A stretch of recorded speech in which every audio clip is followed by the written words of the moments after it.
pembatalan dari instansi yang menerbitkan surat tadi dari gereja yang sama. Dilihat tertanggal 20 Februari 2015. Perkara perdata kedua. Ini digunakan oleh terlapor dan terlapor CS lah ya, saat ada sebuah surat yang diterbitkan oleh satu instansi gereja. Persidangan ini ada catatan begini. Bila surat yang digunakan itu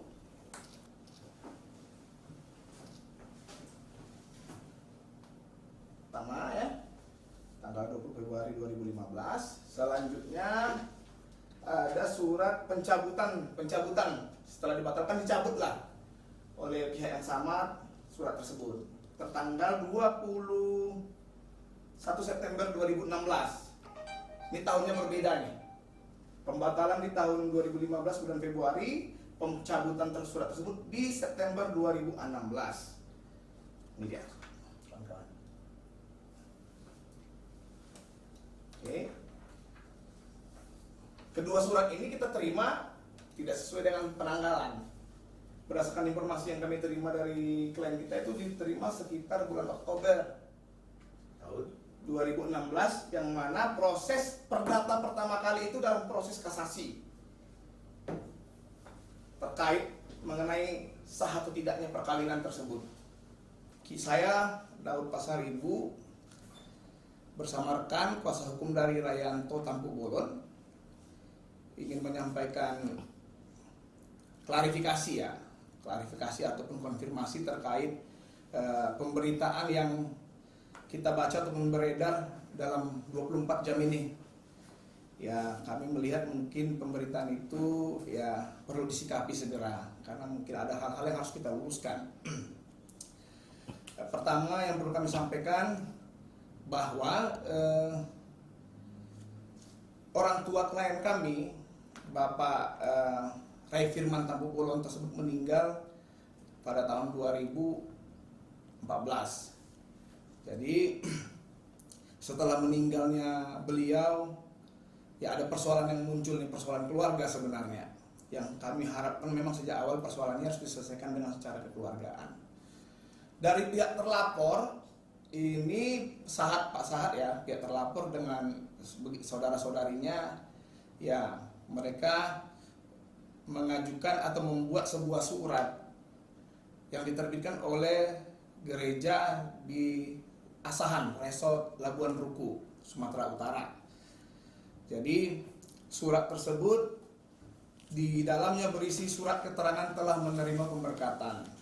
Jadi surat ini telah digunakan di pengadilan juga, dan kita dapat juga ini di beberapa instansi pemerintah di kelurahan. Kenapa tuh surat ini diterbitkan? Tujuan dari terlapor itu begini, mereka tujuannya sebenarnya ingin pengakuan apakah mereka ini anak dari Pak Ray Firman Tampu Bolon atau tidak. Mereka ingin legitimasi atau keabsahan atas perkawinan yang terjadi antara ibunya dengan Bapak Ray Firman Tampu Bolon. Ini pihak terlapor, Pak Sahat. Jadi surat keterangan telah menerima pemberkatan nikah ini isinya begini. Jadi seolah-olah dalam surat itu diterangkan ada pemberkatan yang dilakukan oleh gereja HKBP tersebut, gereja HKBP Simpang Dolok. Seolah-olah mereka melangsungkan perkawinan antara ibunya Borusiahan dengan almarhum Ray Firman Tampu Bolon. Nah, jadi diterangkan pada tahun 1957 gitu, gereja ini memberkati mereka berdua nih, antara Pak Firman Tampu Bolon dengan Bu Siahan, perkawinan mereka. Kami begitu menerima surat ini, kami tentu melakukan penyelidikan juga, investigasi ke lapangan. Kita cari orang tua sana, kita datangi pihak gereja. Apa sih dasarnya diterbitkan surat ini? Gitu. Kalaupun memang ada perkawinan, apakah benar perkawinan dilaksanakan di gereja ini? Ya, seandainya begini, misalnya ada perkawinan memang, tapi bukan gereja ini yang melakukan pemberkatan, tentu ini juga salah, menjadi masalah kan? Harusnya ya memang kalau gereja yang berwenang menerbitkan, yang memberkati, dia harusnya yang menerbitkan. Itulah kita melihat bahwa ada suatu keadaan palsu yang dituangkan dalam sebuah surat yang digunakan oleh terlapor. Nah, ini sudah dilaporkan 2015. Laporan kita itu berdasarkan LP, ini LP kita, buktinya nomor 680 garing 6 Romawi garing 2015 SPKT Polresta Pekanbaru tertanggal 9 Juni 2015, langsung ditandatangani oleh Bapak Rayanto Tampu Bolon sebagai pelapor pada saat itu, sudah di BAP. Ya, dilakukanlah beberapa tindakan pro-justisia ya, penyelidikan, ya beberapa saksi sudah diperiksa termasuk klien kita, ya. Tapi hingga 2022 kami tidak mendapatkan kepastian hukum terkait laporan kita ini. Akhirnya kita sebagai kuasa hukum yang ditunjuk mengirimkan surat pengaduan dan juga ke Polda Riau agar pihak Polda Riau mengambil alih perkara ini. Karena kita juga mau ada kepastian hukum. Kalau memang tidak ada fakta-fakta atau unsur-unsur pidana terhadap laporan kita ini, silakan hentikan perkara ini. Itu saja gitu kalau kita pelapor. Tapi kalau memang unsur pidana terpenuhi, lakukan penyidikannya secara profesional agar disidangkan di Pengadilan Negeri Pekanbaru karena lokusnya di Pekanbaru. Jadi itu yang kita lakukan. Jadi begini, permasalahan ini sebenarnya dari klien kita sejak awal terbuka untuk dirundingkan atau dibicarakan dengan baik gitu, karena ini persoalan keluarga. Apa yang tidak bisa diselesaikan karena ini keluarga juga kan. Almarhum juga selama ini tidak pernah kita dari pihak kita tidak mengakui gitu loh bahwa mereka itu bukan anak dari almarhum. Itu tidak bisa kita lepaskan. Karena di mana-mana juga semasa hidupnya almarhum juga mengakui kok. Di sidang-sidang gereja, ibadah-ibadah dia sampaikan kok. Di ulang tahun dia juga sampaikan ini anak saya. Itu dibariskan di mimbar. Kalau kita di gereja tuh ada mimbar, dipanggil satu-satu, diterangin semua ini dari sini, ini dari sini. Jadi dari pihak setelah meninggalnya almarhum Firman Tampu Bolon, Pak Firman, ya mulailah bergejolak. Sebenarnya tujuannya sebenarnya bukan karena persoalan sah atau tidak sahnya perkawinan, tapi ada tujuan akhir bahwa ya bagaimana ini harta peninggalan dari Pak Rai Firman Tampu Bolon, bagaimana penyelesaiannya. Dari pihak Pak Sahat ada datang menemui Bu Rosemary ke rumah. Nah, dan itu dengan ada pihak pengacara sih waktu itu. Ya, kalau kita mau selesaikan secara keluargaan jangan dulu melibatkan pihak lain. Kan begitu, kita selesaikan secara keluargaan. Sampai dari pihak mereka juga ada mengajak dari Semarga gitu. Orang yang tuakan Semarga dari Tampu Bolon. Terus terbuka ruang, tapi pertemuan itu tidak terrealisasi dengan Bu Rosemary dan keluarga, dengan Pak Rayanto dan keluarga. Pak Rayanto ini anak terakhir nih dari pernikahan Bu Rosemary dan Pak Rai Firman. Ada beberapa proses juga dari pihak Pak Sahat coba ketemu dengan Pak Rai, ada dapat kesimpulan akan bertemu, tetap terpending juga sampai sekarang tidak ada pertemuan. Ibu Rosemary ini laporkan penggelapan waris, ya, pemalsuan. Dalam gugatan tersebut mereka meminta disahkannya perkawinan ibunya, Ibu Syahan dengan Pak Firman Tampu Bolon berdasarkan surat yang diterbitkan ini, surat menerima pemberkatan nikah ini. Kalau menurut kita juga secara hukum ini bukan surat akta nikah, tapi ini surat keterangan gitu loh. Kalau mereka sudah pernah menerima pemberkatan nikah di gereja ini. Berjalanlah proses ini di tingkat PNNO, di tingkat PT mereka dikabulkan sampai Mahkamah Agung. Dalam proses hukum di Mahkamah Agung itulah ini perkara perdata pertama. Disitulah muncul pembatalan yang tadi saya sampaikan tadi, saya tunjukkan tadi. Muncul pembatalan, tapi karena memori kasasi maupun proses hukum di Mahkamah Agung itu sudah berjalan, tentu kita tidak ada kesempatan lagi untuk menyampaikan bukti tambahan. Berjalanlah ini. Selanjutnya ada gugatan kedua di 2019 atau 2020 mengenai harta.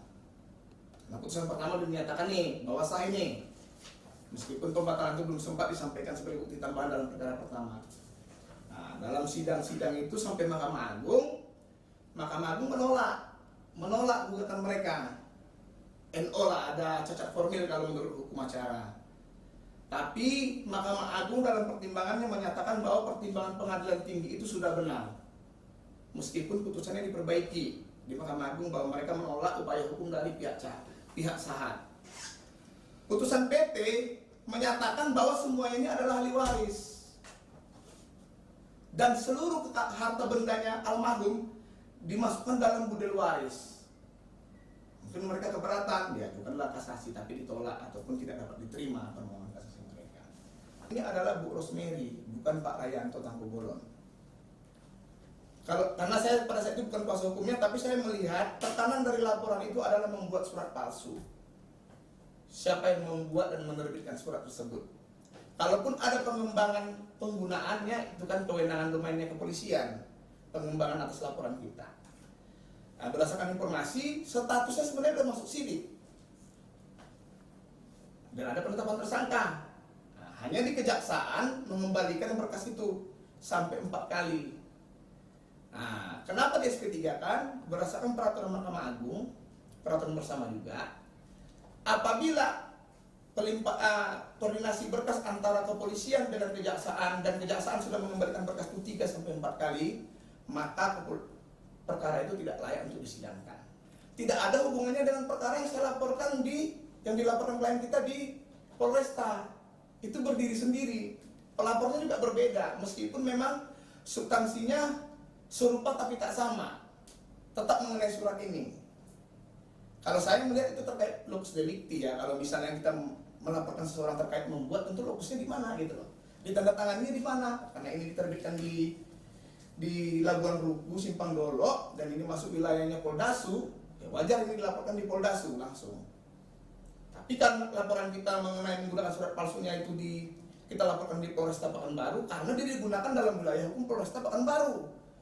Salah satunya di Pengadilan Negeri Pekanbaru dalam perkara yang pertama dan dalam beberapa surat yang dilayangkan di beberapa instansi pemerintah di Kota Pekanbaru yang menyangkut kependudukan. Di Poldasu dengan laporan yang di Polresta Pekanbaru yang sudah ditarik oleh Polda Riau. Nah, kami ya sangat apresiasi dong Polda Riau ini cepat ya. Begitu masuk surat, dia panggil penyidiknya, tiba-tiba kita dipanggil untuk gelar, ya kita sampaikan dalam gelar. Bukan kita saja yang hadir, saya hadir, kebetulan memang klien kita nggak hadir waktu dalam keadaan sakit, sahaknya hadir, pengacaranya hadir. Kalau nggak salah saya ada 2 orang.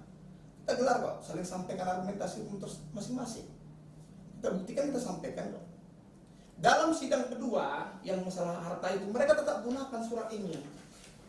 Padahal kita tahu 2015-2016 sudah dibatalkan kan tadi. Masih gunakan. Itu dia. Jadi menurut kami kita sudah mengetahui bahwa surat yang kita punya itu sudah dibatalkan masih kita gunakan. Kami menganggap bahwa itu rangkaian penegasan terhadap dugaan tindak pidana yang kita laporkan di 2015. Ternyata yang sudah dibatalkan masih tetap menggunakan. Alasan pembatalannya ada. Bahwa menurut mereka dalam alasan pembatalan ini tidak ada data di gereja tersebut, tidak ada data. Dan oleh karenanya kami mencabut dan menyatakan bahwa surat keterangan tersebut tidak berlaku dan tidak mempunyai kekuatan hukum sebagai bukti. Ditandatangani ini tanggal 21 September 2016 pembatalan tersebut. Berarti ada kekeliruan. Ya. Si yang bersangkutan yang mengeluarkan surat ini menyadari kekeliruan yang dibatalkan.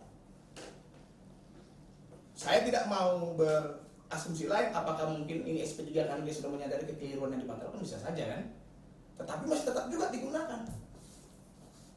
Dan kemana-mana ini loh yang ditunjuk. Kita udah sah nih. Sebelum putusan Mahkamah Agung turun ke Pengadilan Negeri Pekanbaru, ini sudah dibatalkan. Meskipun putusan itu menyatakan sah. Tapi sudah ada produk hukum yang menyatakan bahwa ini sudah dibatalkan. Begitu kawan-kawan. Jadi kita klarifikasi lah, tidak ada hubungannya Poldasu, laporan di Poldasu dengan di Pekanbaru. Meskipun saya sampaikan tadi substansinya sebenarnya sama, tapi pelapornya berbeda.